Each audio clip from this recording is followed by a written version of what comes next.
This is WHRV. I'm Jordan Christie. This week, we launched a series called At a Crossroads.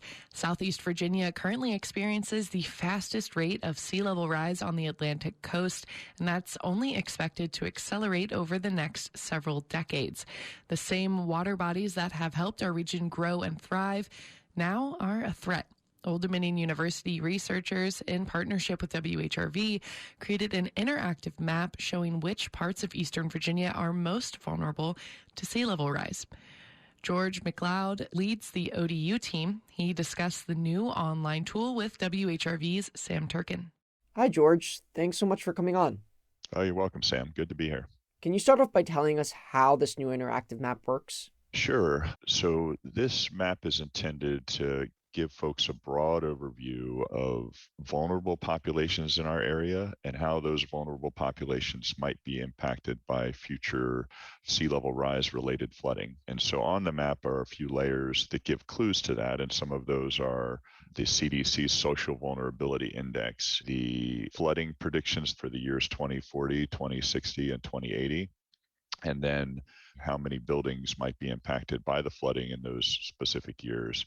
And then also a little bit of historical information for context that shows where there was a history of redlining, where African American communities were preferentially selected against when it came to getting loans to buy housing and create new housing. And what exactly is the Social Vulnerability Index? It's essentially a number that ranks communities in terms of their vulnerability to different issues, specifically hazardous events such as natural disasters, tornadoes, disease outbreaks. Communities that are high on that social vulnerability scale are those which are generally higher in poverty, maybe a lower percentage of access to vehicles, crowded households. English may not be their first language, it might be their second language.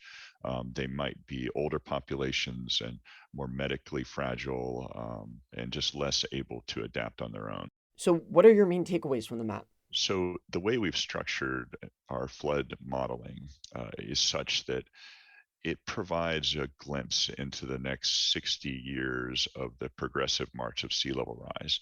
And by the year 2080, we will have a significant amount of real property, infrastructure, roadways, people's homes, businesses that will then be below the high tide line. And often populations right on the coast are affluent. We typically think of coastal flooding as coming from the beach. You see a tremendous investment in infrastructure that is designed to keep the flooding at bay, designed to prevent the loss of expensive property. However, more often than not, the critical coastal flooding invades the rivers and bays that come in behind our communities.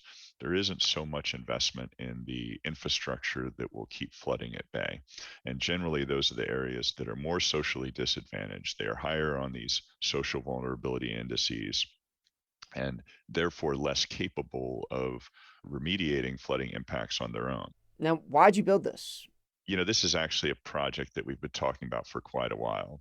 By taking these flood data layers that predict where in our community might flood in the future and then overlaying it in a map with our socially vulnerable populations, we're able to draw insight into the neighborhoods that might be most acutely impacted.